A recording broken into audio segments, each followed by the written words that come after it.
I'm so excited to be here tonight. If you're new to the show, you may not know that that's a really new intro. My editor just finished it like first thing this morning, and we have a few little things we want to make changes to, but I'm really happy with that. It highlights some of my past guests, and you might also realize that I've changed the name of the show. It used to be the Onward Podcast, but now I'm calling it Onward Live. And I've kind of tied all of my branding in together to be all about creating a life you love living now. If you know a little bit about me, you've heard me say this before, but I'm a retired senior executive from the Navy and also a retired naval officer. And when I retired, I called it a graduation. I'm like, yes, I'm ready to do what I want, which is, what do I want? Who am I? Oh, and then I figured out I want to be a coach and I want to be a podcast host. And then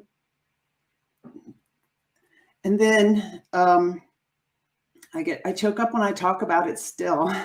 And then about 3 weeks after I retired, my daughter called and she said, Mom, Dad has cancer. And 2 weeks after that, and we were divorced, but still he's my kid's dad. 2 weeks after that, he was paralyzed in both arms and he died 5 months later. And I saw him die with regrets. I know he wished he had lived his life differently. He didn't talk about it a lot. That's why I started talking all about creating a life you love living now, because it made me realize I want to create a life I love living now. I've got his files here still. And some of he had like 3 folders on retirement, what he was going to do when he retired. He didn't get to retire. So we wait. Sometimes, well, when this happens or that happens, and that's why I say, let's create a life we love living now. What can you do today that you really love? How can you be? How can you create a life you love living now? So that's just a little bit about me. Now I'm getting ready to bring my guest in. So I want you guys to know too, this is I don't have a producer for my show right now. Well, actually I do. She's my dog and she's asleep in the back. So I sometimes say that she's my producer.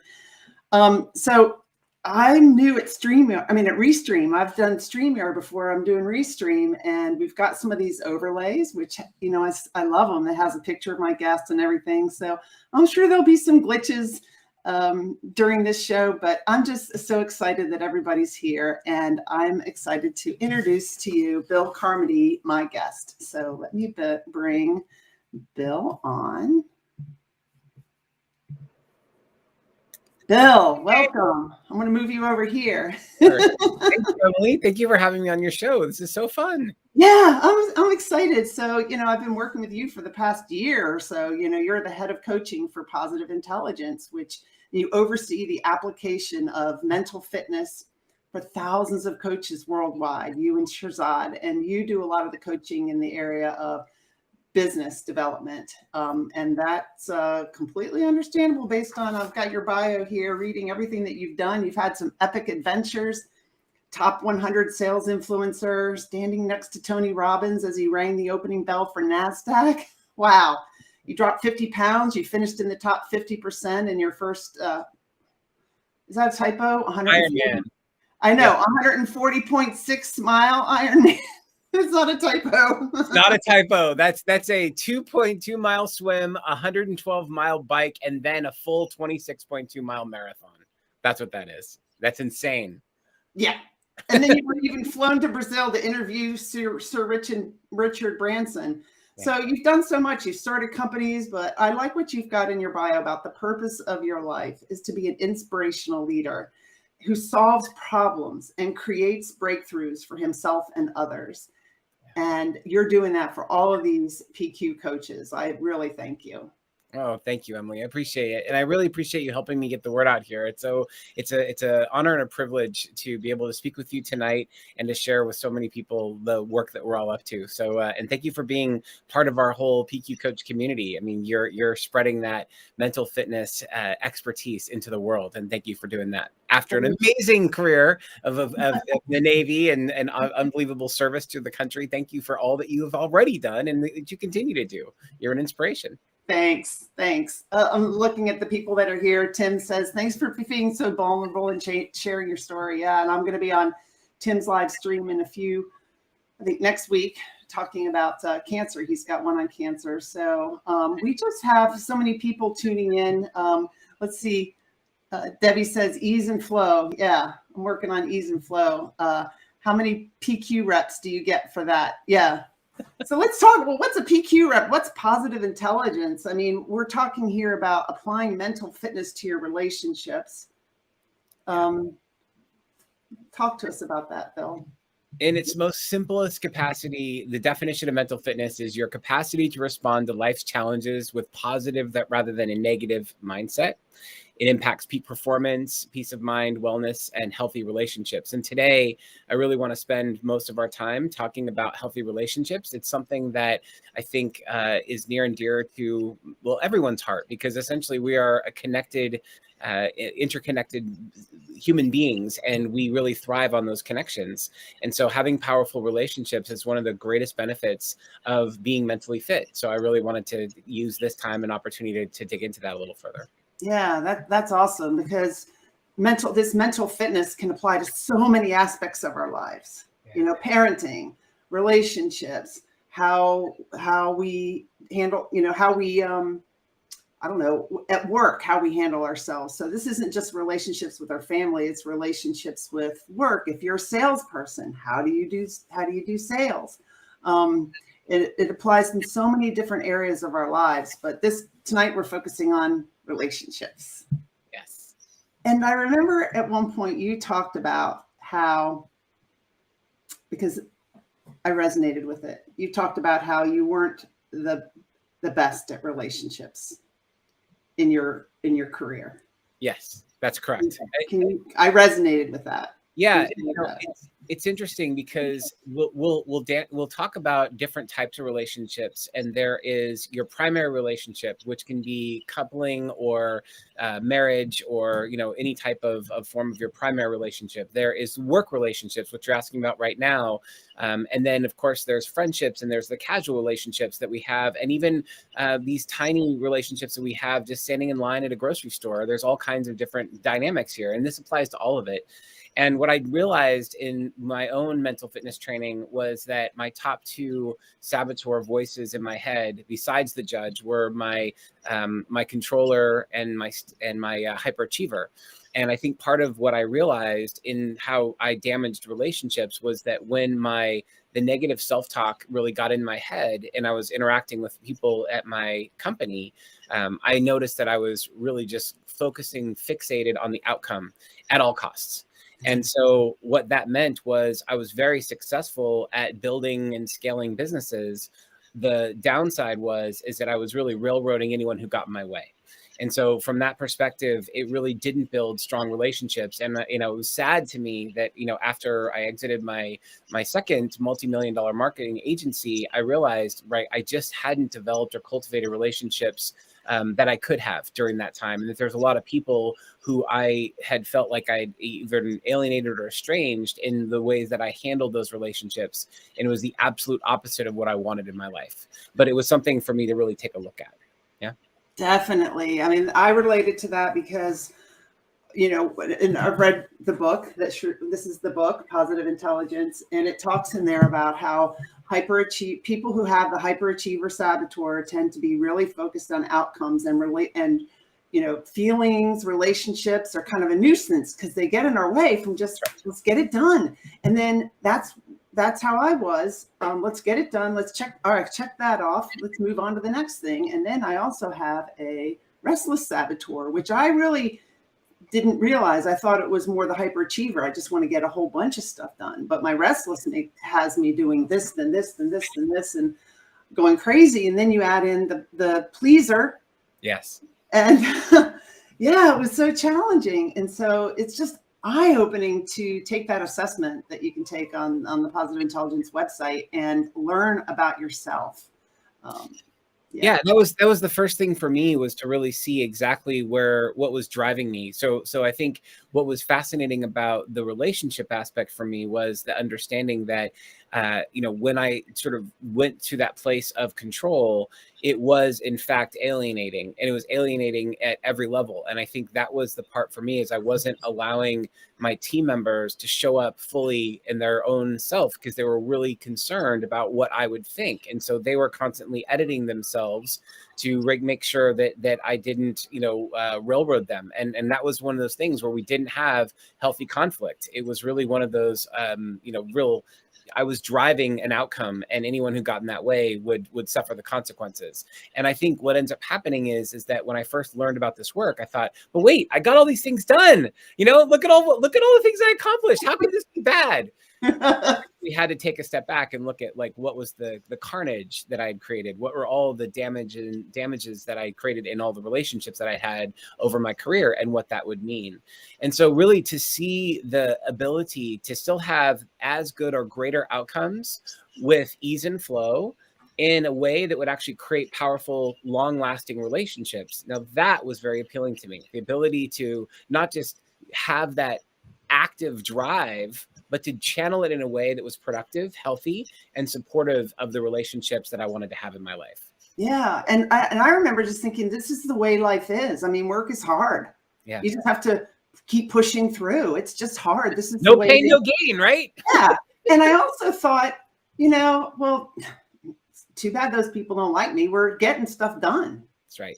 Yeah, I'm not. I wanted them to like me because I have this pleaser, but I didn't really know how, because I wanted to be approachable, and I wasn't a terrible person or anything, but I can just see it. I wanted to be approachable, but my energy in the book, Shirzad talks about mirror neurons, right? Mirror neurons, yes. My energy prevented that. So you can say something that you want, or that you want to be, or I'm approachable, but people can pick up on if you really are. That's right. That's right. And in the mirror neurons, it's really about understanding what's being reflected back. So if I'm happy and I'm smiling, it's your mirror neurons are going to fire, and you'll start to feel happier and smile more. But if I'm angry and I'm upset and I'm frustrated, it brings people down, right? So this idea that as empathetic creatures, we're constantly looking at sort of our surroundings, and we're looking at the people we're spending time with, and based on that, we're now reflecting back what we're experiencing, whether we know it or not, right?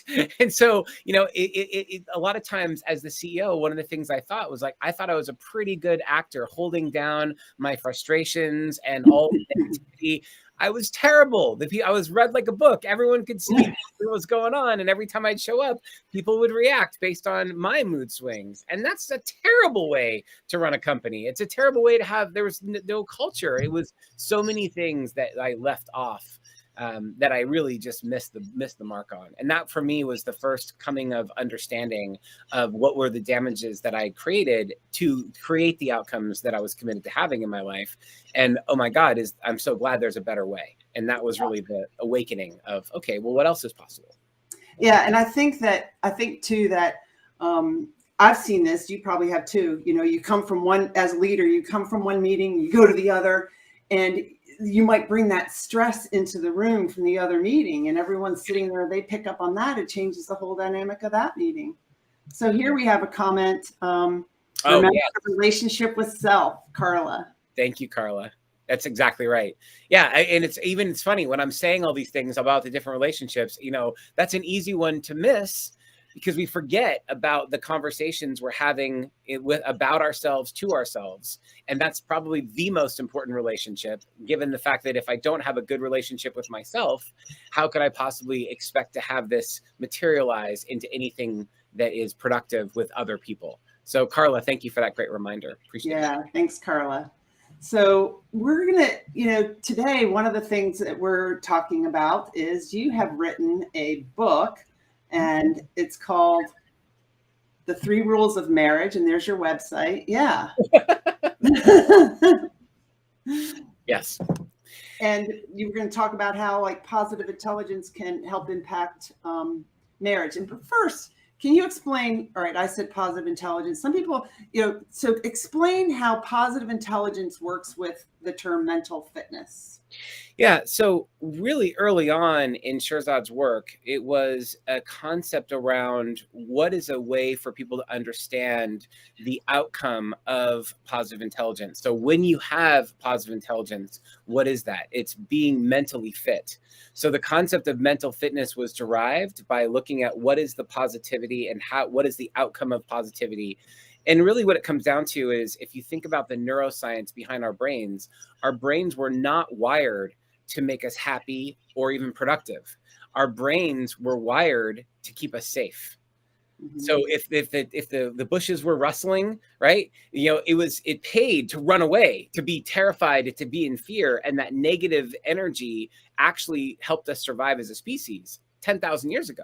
But now, as we sit there, like our lizard brains, the foundations of our limbic system, what actually we see today, that stays today to protect us and keep us safe. And at the same time, it's at the detriment of our happiness, our actual emotional intelligence, all of the work that's behind what we're talking about here.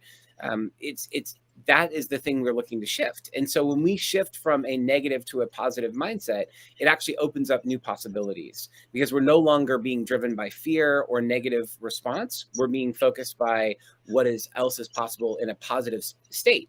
And so from that perspective, it allows us to see things we may not have seen if we were just coming from a place of fear and trying to keep everything the same. Got it. Got it.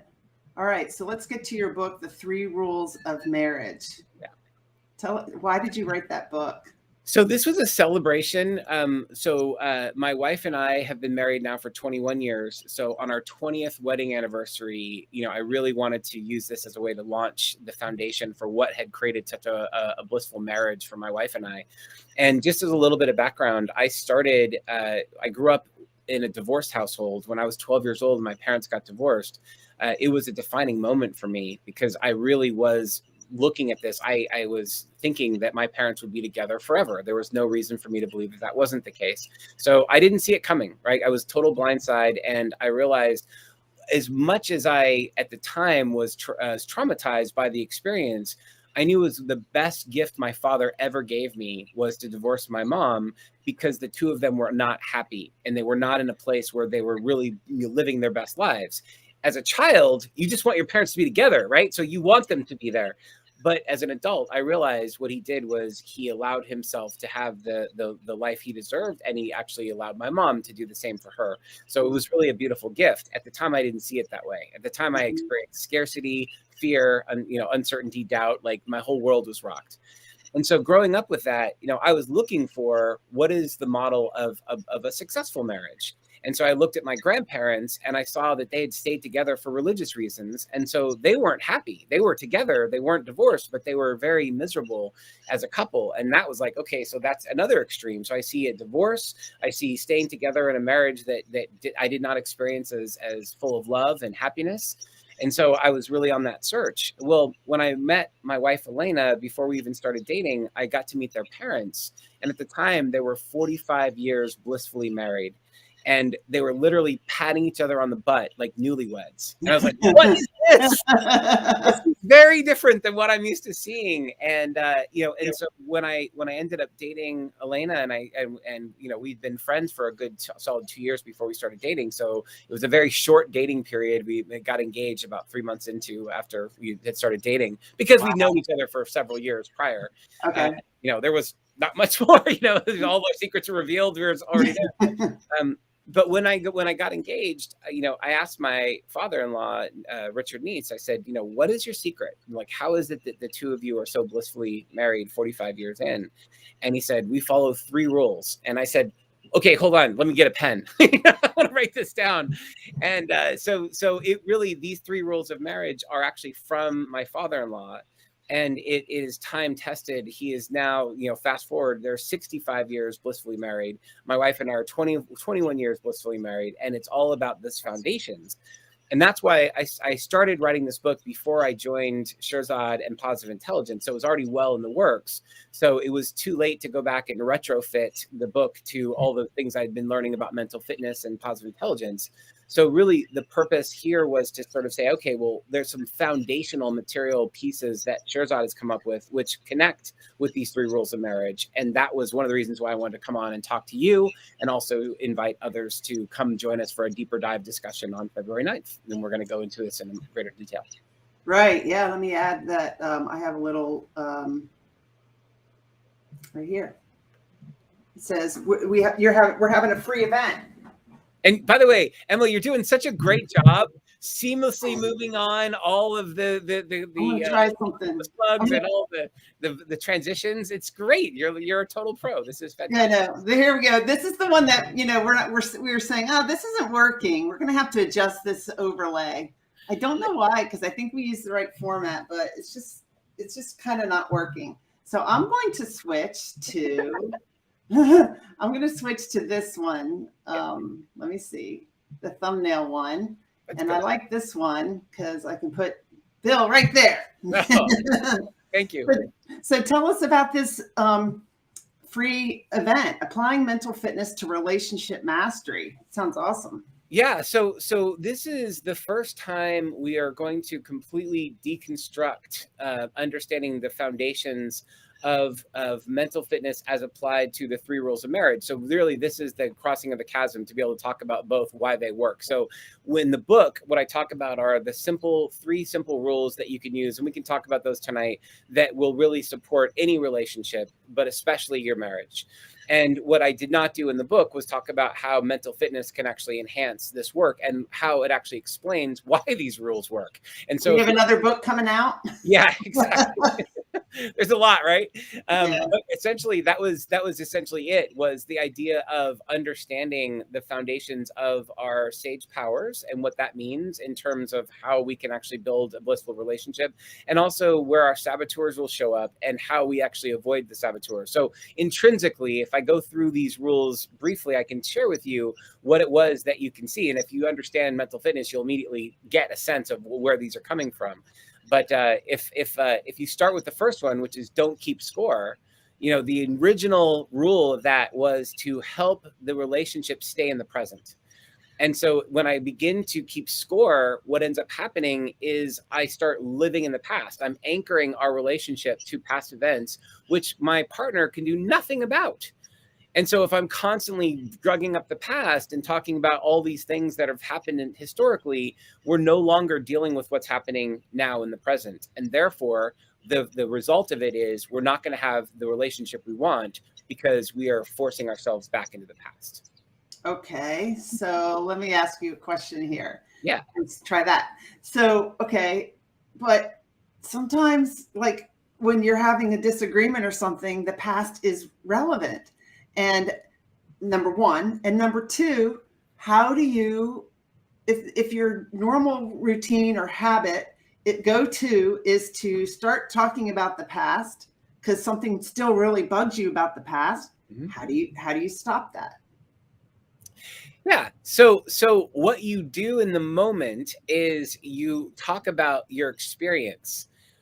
For example, when dishes are left in the sink for me to clean up, this is how I feel about that. Right. And so you're able to talk about those pieces. And it's not you did this to me. How dare you? That's our judge coming out. Right. And so essentially the idea of when I experience judgment in the relationship, I'm going to retaliate with some form of a negative thought or a negative perspective, either through my judge or my accomplice saboteurs, depending on what my flavor is. That could be victim. Why has this always happened to me? It could be controller. How dare you? It could be, looking at it from a hyper rational and looking at the data and saying facts and figures, you're always wrong. And here's why, let me prove it to you. Right. So like all of those things show up. But what's really interesting is you're asking this is to say, but wait, but what about the stuff of the patterns of the past? Patterns are fine, but the idea is if I'm focusing on everything you've ever done wrong to me, I'm no longer looking at a pattern. I'm not looking at sort of any type of insight. What I'm doing is I'm just trying to use all the evidence of all the reasons why you're wrong. And so it forces the conversation to be about winning as opposed to designing the kind of relationship you want to have. Yeah. And so from a sage discernment, you can say, yes, I am noticing a pattern. There is something here that you and I get to work on. because this is what it's not in alignment with the relationship we're committed to having. But if you're looking at it, it's like, well, you always do this to me. Here's 9 examples of how you wronged me in the last year, right? Let me tell you this. I mean, there's no winning there. Like, what can I do? All I'm going to do is just take it, be resentful, and then look for all the evidence of why you're wrong and I'm right. That's not the relationship we want.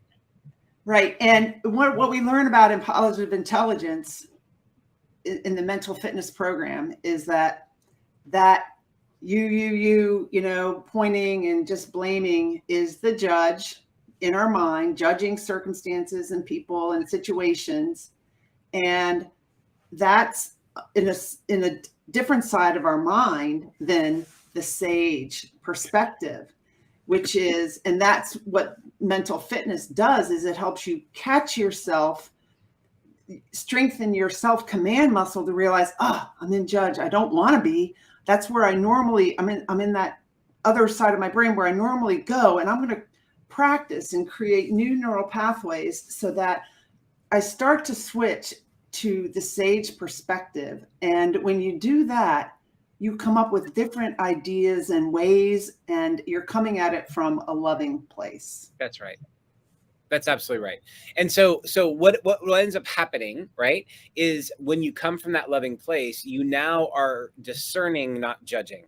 And if I'm coming from the place of, here's the relationship I am designing, here is the way that I wish to be with you, here's how I'd like for us to be together, I'm really using this as a space of co-creation. And the discernment is really distinguishing the things that are helping us to have the blissful marriage we're both committed to having, or it's taking us further away from that. And that is not judgment, that is discernment. And that's a key critical word choice. That distinction between judgment and discernment is what is. Here's what is. Here's my experience of what is, right? From that perspective, as opposed to judgment saying it's your fault. You did this to me. I am unhappy because you continue to do X. Like, as soon as I start doing that, I'm keeping score. And as I keep score, I'm building up all the reasons why I'm not happy, and it's your fault. Yeah. One of my coaches said, look, when you point your finger at somebody, you have 3 fingers pointing back at you. Yes. And I want to say, too, that my roommate from the Naval Academy and I did a live show a couple of weeks ago, maybe a month. It was a few months ago. Anyway, it was entitled How 2 Naval Academy Graduates Benefited from Mental Fitness. And she was a client of mine, and her husband got laid off from flying for the airlines because of it was a medical issue. And so he's at home. She's at home. She's an executive with the Federal Reserve Bank, and she has a controller saboteur. And it's tough. They have been married for a long time. They have a really good marriage, but it's been really tough because he's home more. He wants her to not work as much. They want to hang out. And he didn't go through the program, but she did. And it so improved their relationship because all she did was change the way she reacted and acted around him. She changed her controller and hyperachiever and judge. She caught them and switched to the sage perspective with her husband, and he changed. And that's exactly. So what's beautiful about what you're sharing, Emily, is that this work is great. It's if both parties are part of their mentally fit, it supports. But here's the thing: you'd only need one of the 2 people in the relationship to be acutely aware of their own mental fitness, their own saboteurs, their own sage powers. And in that perspective, it actually will dynamically change the relationship. As they say, you cannot change another person, but you can change yourself. And in changing yourself, you're actually changing the relationship that you have with the other person. And that's exactly what I'm hearing you say as you say that I get to work with me and it will affect us. Yep. It was awesome. So I want to get to number 2, but I just also wanted to say I really appreciate all the people that are chiming in. We got Inger here and Tim Sowen. Tim says that I found my next career. I'll be a producer of live streams. Yes. I don't know, Tim. That's your job. I don't think I can do that. So the first one is don't keep score. What's the next? So the next one is, it's more important to say I appreciate you than I love you. Ooh. Now, the reason that that's so important is that when you're in a relationship, the idea of love has different meanings and can be said in different ways. And so love can be very generalized, right? I can still love you and be mad at you. I Mm-hmm. can still love you and not be very happy with you right now, right? There's a lot of things that sound like dialectics, right? But they're true. Like, I know for a fact that I love you and I'm really upset at you right now. Right. When you say, I appreciate you, it is specific. There's no room for interpretation. So when I say, I appreciate you for having me on your podcast, it's specific, right? You know that I love you, and you also know that I really appreciate you in this moment because I'm here with you right now. Mm-hmm. Right? When I say I appreciate you for for the laundry or doing the dishes or helping out with any of the chores that neither one of us really enjoy doing, my appreciation of you doing that, it lands because it's specific. So let me say that as I relate that part of your book, the second point about that, it's when it's like the noticing the judge all the time. Our judge is telling us, criticize this, criticize that, criticize that. And that's where we can focus a lot of our time. And what you're saying is switch to sage and don't, and focus on the positive things and what you appreciate about the person. Yeah, that's exactly right. And when it comes into it, is that level of appreciation, when you appreciate another person, it also has the benefit of bringing you back to gratitude. And so even if you're frustrated, even if things aren't going well, even if there's parts of the relationship you'd like to improve, by starting with gratitude, you are much more likely to be able to affect change than coming at a person and telling them all the reasons they're wrong or they're bad or that they're not doing things that they expect. Right? Yeah. All of that is coming from that negative saboteur space. But the sage is enrolled when you are in gratitude, and this helps keep you in gratitude. Love it. What's number 3? Number 3 is a very simple one, which is don't go to bed angry. And so the idea there is that if you're only not able to keep the historical context, as we said, rule number 1, right? It's don't keep score. If you're not allowed to keep score and you're in a disagreement, then you have to make a really critical decision that evening, which is, do we sort of work this out tonight and sort of have the conversation we need to have? Or am I willing to let it go and never bring it up again? So it's a choice. Where am I? Because if I'm not allowed to keep score, I get to decide how important is this in our relationship. If it's really important, then I'm going to make the time. We're going to have the conversation so we don't have to go to bed angry. The next morning we start fresh. And if you do that every day, you're always building upon the foundation from which you are continuously constructing. If you're going to bed angry and you're waking up angry, your whole day is starting in the past. You're starting with what is unsettled, what has not been cleared. And so there's a continuation of that anger and resentment and the saboteur energy of that negativity.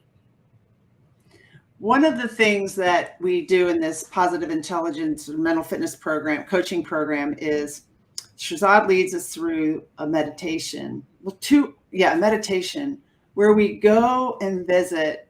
It's a visualization where we go and visit our elder, wiser self. So you imagine yourself going to visit Emily at age 110. What would Emily at age 110 tell me about how I would want to handle this situation now? I love that you can apply that in your marriage too, right? Absolutely.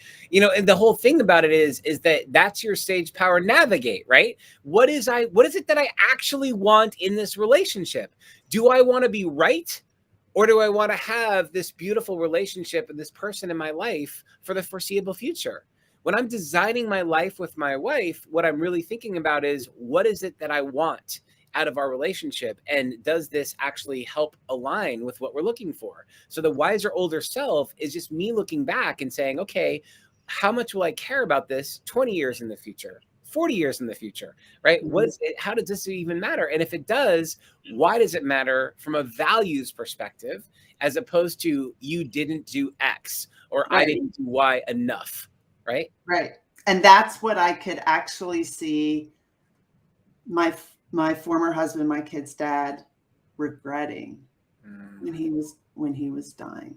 We didn't talk about it a lot, but I could see that. So let's see, we've got some comments here. Debbie says, when I was talking about Darlene, my roommate, she said the same thing happened to me and my husband. It truly does work. Yes, it does. Debbie, yes, 100%. Tim says you're an amazing guest, which is definitely true. Oh, wait. He said, I'm an amazing host too. Yes, you are. And then let's see what Karen says.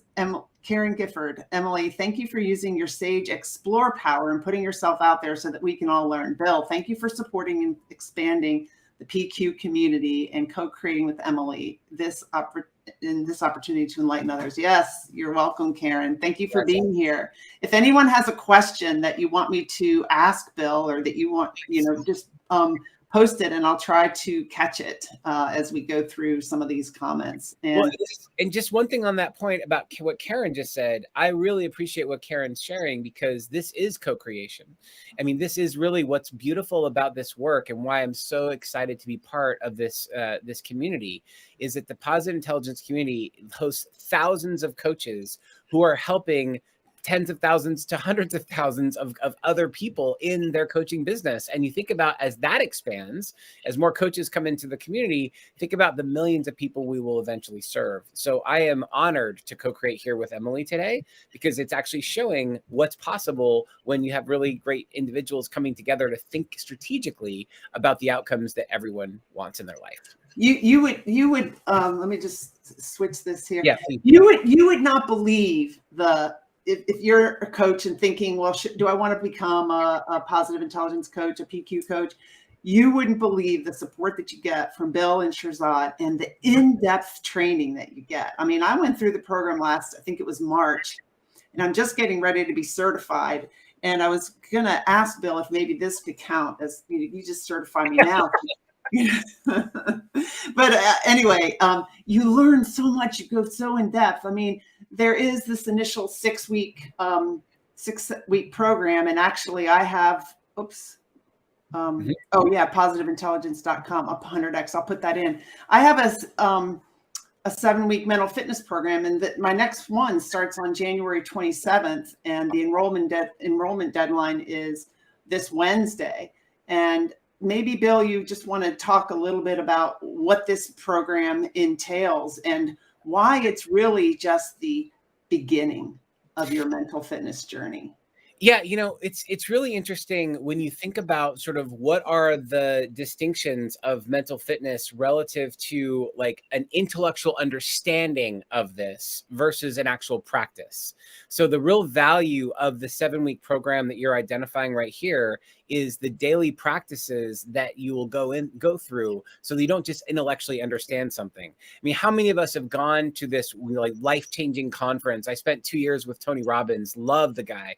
At the same time, you go to these conferences and events, you have this amazing transformational experience, and then you go right back to your old habits.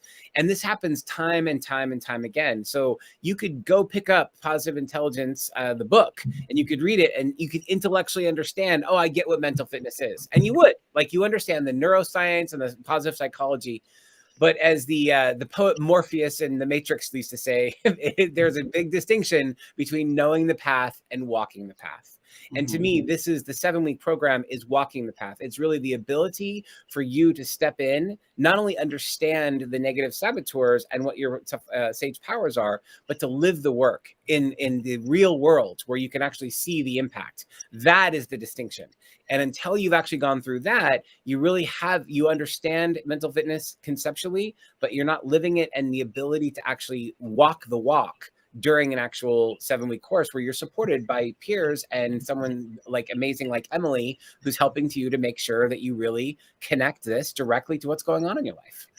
Well, I mean, I can tell you, when I lived in Washington, D.C., working at the Pentagon, I joined a gym, and I walked by that gym every day. Yeah. And I didn't get in shape. And it's like, I had to go in and I had to do the exercises. So I hired a trainer, and if after 7 weeks I stopped with my trainer and stopped doing the exercises, don't you think my muscles would atrophy and I'd get in poor shape? That's why this is I know Shirzad has talked about it. We don't want people to think that this is just 7 weeks and everything's going to be perfect. It doesn't mean you have to work with a coach past 7 weeks. I mean, you can, but there's more to learn. It's just the basics in the 7 weeks, and it's really a lifetime journey of improving your mental fitness. It's beautiful. And thank you for calling that out, Emily, because it really is a life journey. I mean, I think what's happened is that you go into a program like this, you get the foundations, and it's kind of like mental fitness boot camp, right? You really get that experience of what it's like to be mentally fit. And if you keep doing the work, keep doing the practices, this really becomes the lifelong journey. And you start to notice how it continues to unfold and unfold as you do the work. And it really is the daily practice that becomes your destiny, right? That is it. Like what we do every single day, those little tiny daily habits are the things we do repetitively that actually creates the outcomes we see in our lives. And so if we notice what those patterns are, that's the shift. Yeah. Okay, so what do you mean daily habits? I really, a lot of times people are like, I don't have time to go to the gym for an hour a day. I mean, how long do I have to work on my mental fitness? This is crazy. I don't have time to add one more thing to my plate. That's right. Exactly. So 2 minutes. 2 minutes. What's interesting about the way we've designed this program is the idea is you have a 1 hour session where you're listening to what's going on inside your brain. What is the neuroscience? What are the connections, the applications? But the actual daily habits that are being developed are being done on the app. And what you're being asked to do is spend 2 minutes during a 3-hour block of time 3 times during the day. So really during the heat of your day, from the morning till the evening, you're doing 3 2-minute exercises, which is nothing. It's so simple. We use the bathroom that many times, right? Yeah. So it's like so easy. And yet we have this story, most of us do, about like, oh, I don't have time for any of this because I'm really focused on my work. I've got all these great things. Think about how oftentimes our minds wander during the day. Think about how we get sucked into an article that someone sends us via text, and suddenly we spent 20 minutes reading an article. That's not on point. It's not what we should be doing. So like this idea that we can't spend 2 minutes to reframe and really get to our best version of ourselves. I mean, that's the saboteur lies, and we work on that first because we know it's coming, and we're going to talk about sort of what that looks like. Yeah? We believe them. So, all right. So, here's a question that I have. So, perhaps you can go through the different saboteurs in our mind and explain how that applies to relationships. Mm-hmm. Okay. Absolutely. Yeah. So the interesting thing about it is, when we are in judgment, so the master saboteur is the judge. We all have it. And there's 3 flavors of the judge. There's judgment of self, judgment of others, and judgment of situations. And so essentially, when you think about relationships, the saboteur that gets in the way of most relationships, and it doesn't matter whether this is your primary relationship, whether this is a relationship with a family member, your kids, it could be someone from work, or just a casual, even with a neighbor, right? They're all the same in the sense that when somebody else experiences judgment, there's a disconnection. We're not connecting with the relationship that we want to have when somebody experiences judgment. And so from that perspective, when I'm hard on myself and I'm judging myself, it brings me down energetically. And nobody wants to be with the Debbie Downer, right? Someone who's like bummed out all the time. It's not someone you want to go spend a lot of quality time with. So the first thing that judging of self does is it lowers your ability to connect with people simply because you're really hard on yourself and you're constantly in a negative space. Oh, I got to say something about that, because that really just made me wake up to something. It's like, I know I'm a tough boss. I'm really tough on myself, as a boss. And so you could be saying, well, I'm a tough boss. I push myself. I judge myself. I get frustrated if I make a mistake in a briefing or something. But I don't treat my employees that way. And I'm not that way with my employees. How would you say that? Yeah, exactly. And so that's the lie of the judge saying, this is all fine. I'm helping you out, right? That's the negative side, where basically the judge is saying, you need me. You need me to be critical of you, because if I wasn't critical of you, you'd slack off and you wouldn't do anything. And we didn't get enrolled in that. But what you're saying is exactly right. When I'm hard on myself, I don't think that it's coming across to my team members, but it absolutely is. Because what I'm showing up is, I'm not showing up as the best version of myself. I'm showing up as someone who's literally been beaten up emotionally, right? That I've been drained, I'm exhausted because I'm kicking myself while I'm down. And that's not going to produce a really powerful relationship or something that's going to blossom into something positive from a place of negativity. Yeah. Yeah. Oh, love it. All right. So other saboteurs. Yeah. So just real quick on the rest of the judge, that's just being judgment of myself. If I judge you, right, it's a non-starter, right? If I say, Emily, how come these programs aren't working the way they're supposed to be working? You told me you had all these frames and they're not working exactly right. Like, Yeah. Right. And you'll never invite me back on your podcast ever because God, that guy was so judgmental. But that's what happens. Right. So when somebody's being judged, it's like, no, I'm helping them. They don't see that they're screwing up. Yes, they are. They know exactly that they're screwing up. Right. Yeah. My judge is beating me up for having this this overlay. So yeah. So the thing about judgment of others, and that seems pretty obvious. It's going to be a deterrent to the relationship, because if someone's constantly feeling judged, they don't want to be around that person. And the same thing is the judgment of the situations. This is terrible. Where is COVID happening in year 3? I thought COVID was supposed to be like 3 months. It's going on to 3 years. Right. So I'm losing my mind because I'm so frustrated and angry about COVID that nobody wants to be around me, because like, oh, you can't talk to that Bill guy. He's always going on and on about how life isn't fair and how COVID is just ruining it for everybody. Right. Victim. So well, the judge too, and the victim. Let's just go there since you brought it up. We don't have to go in order. So yes, so once judgment occurs, the judge is the master saboteur. Judge enrolls the other accomplice saboteurs, of which there's 9. Victim is an obvious one. You just said it. Like, okay, great. So if I'm judging the situation, I'm saying how terrible life is, it's a real easy trap for me to fall into my victim. Oh, poor me. Why is this happening to me all the time? Everything would have been fine if it weren't for COVID. I'd be in a better relationship. I'd have a better job. I'd make more money. I'd do all of it is coming from a place of victim. And victim as a foundation, it starts with empathy and it goes too far. And so what's really interesting is that people who experience a high level of victim saboteur usually have really big self-empathy. They have a self-care is a really positive thing for them. And then they go to the extreme. And all of the saboteurs, that happens, right? So every saboteur starts with something positive and it goes way too far. And therefore that extreme nature makes it a negative. Got it. So you can definitely see how that would impact a relationship with, coworker, or, a parent and a child, or, a couple or a friend. Yeah. And so let's go through them. I mean, is that what you'd like to do? See, sure. like you go through them real quick. Yeah. Let's do. We have a few more minutes. I usually end it. Yeah, let's go through them really quick. We'll do a quick highlight, and then that'll be a teaser. If you want to go into a deeper dive, we'll talk about sort of how to take these on and how to apply them on February 19th when we do the actual full event. But so the control 19th or 9th. Wait, I have the 9th. Sorry, it's a 9th. I said 9th. Okay. All right, good. February 9th. You had it right. Yes. So the controller is pretty, again, when you start to break these down, the controller, you understand, is controlling. And so the idea is the person who's being driven by their controller thinks that they have to be a certain way. And a relationship is fluid. There's a dynamic aspect to it. And the thing about it is, with the controller, there's my way or the highway. And so from that perspective, you have to either align directly to the person exactly the way they want to see things in life, or you're out. So that's an easy one to see. Like, that's very one-sided. It's more, it feels almost like an extreme level narcissism, right? It's like everybody will be happy because I'm happy, right? And so that's not a relationship. That's really an individual. Yeah. Got it. And then you look at the hyperachiever.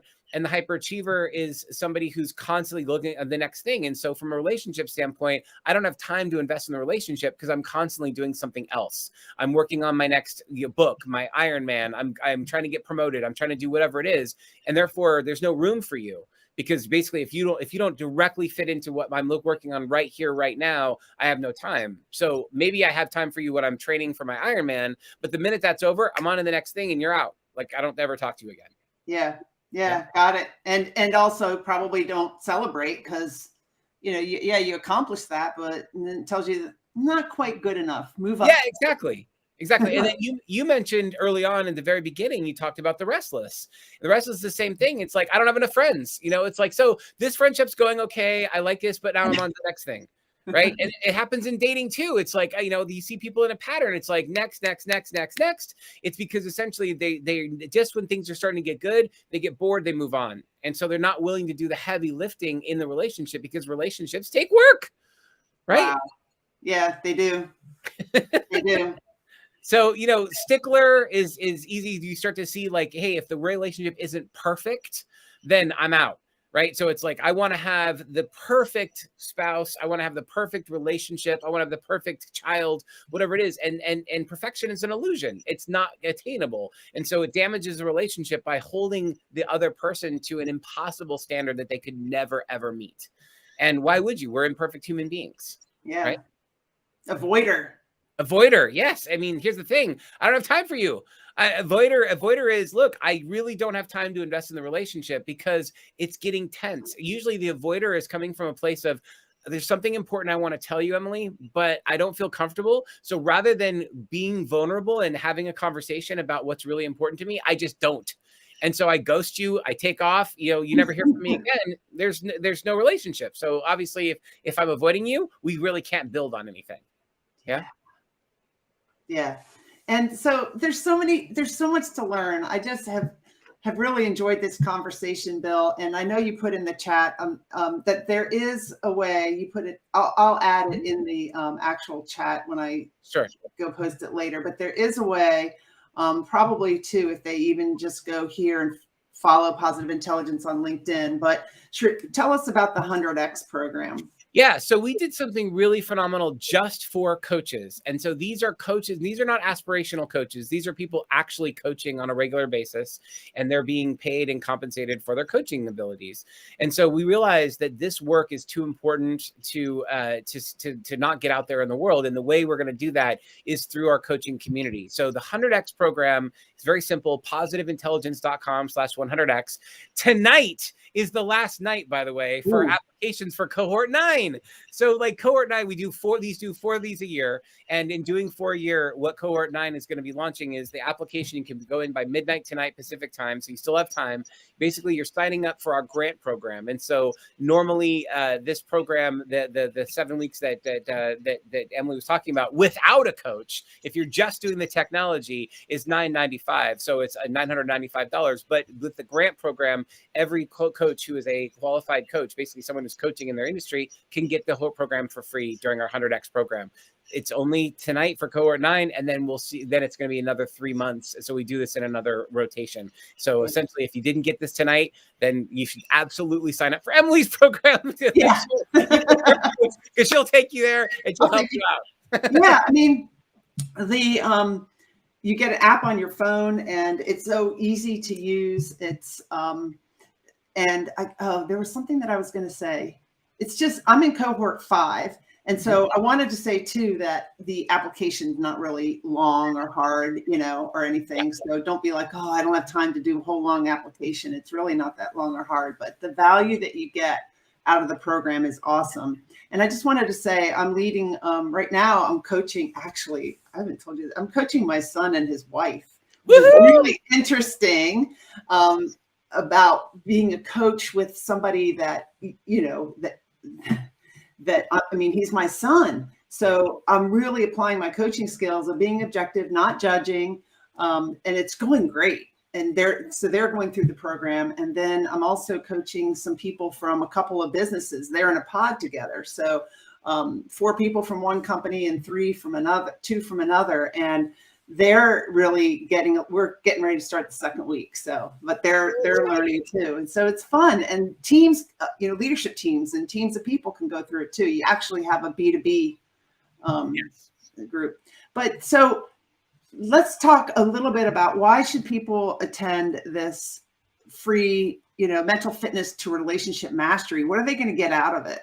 Yeah, so you got a taste of it tonight, right? So you got a specific idea around the 3 rules of marriage from my book, connected to the foundations of mental fitness. And for me, really what I'm looking at is each of the saboteurs and each of the sage powers connected through to how to actually create a masterful relationship, and understanding how the 3 rules of marriage are interconnected. And we talked a little bit about it tonight, understanding sort of some of the foundational materials. These things have always been in place for my father-in-law. I've seen him actually use this, 65 years of blissful marriage, myself for 21 years of blissful marriage. But the idea here is how to create this in a really dynamic framework that everybody understands where their saboteurs stop them from having the relationships they want, how their sage powers can really be elevated in a way that supports having the absolute best relationships you could possibly hope for.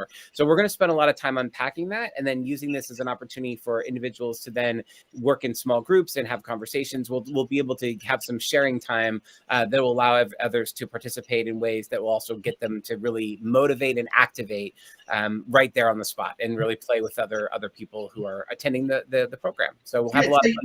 Yeah, and you don't have to have been enrolled in the coaching program or the 7-week program to do this. So awesome.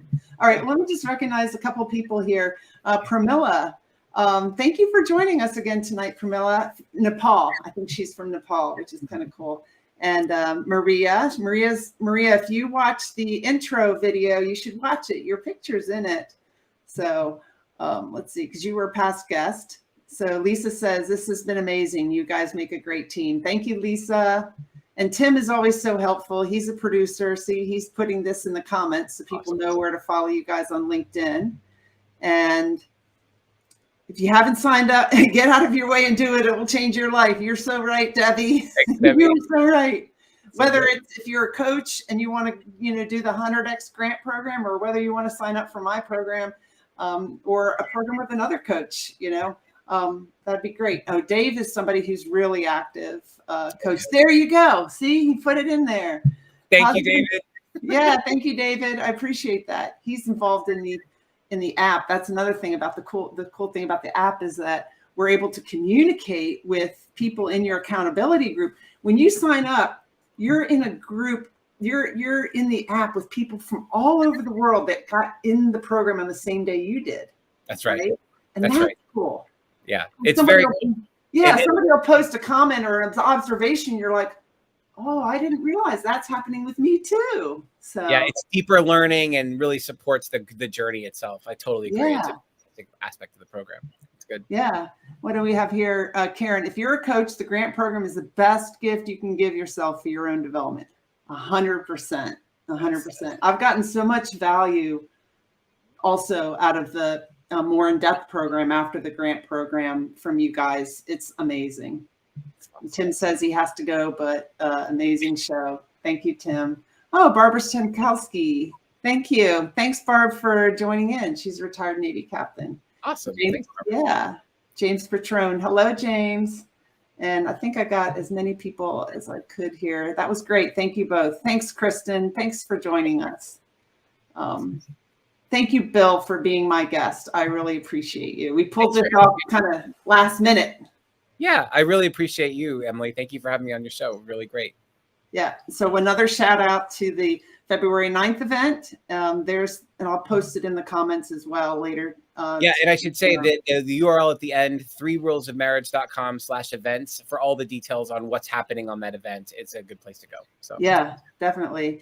And if you're wanting to go through my program, the enrollment deadline is the 19th, which is Wednesday, and it starts on January 24th. That's when the first pod meetings are. And you can see that from my website. So yay. All right. So let me see. I switch to this overlay. Oh, there we go. Trying new things out. But I'm going to put you in the green room, Bill, and run my outro. And thank you so much. Thank you so much. Appreciate you. Take care.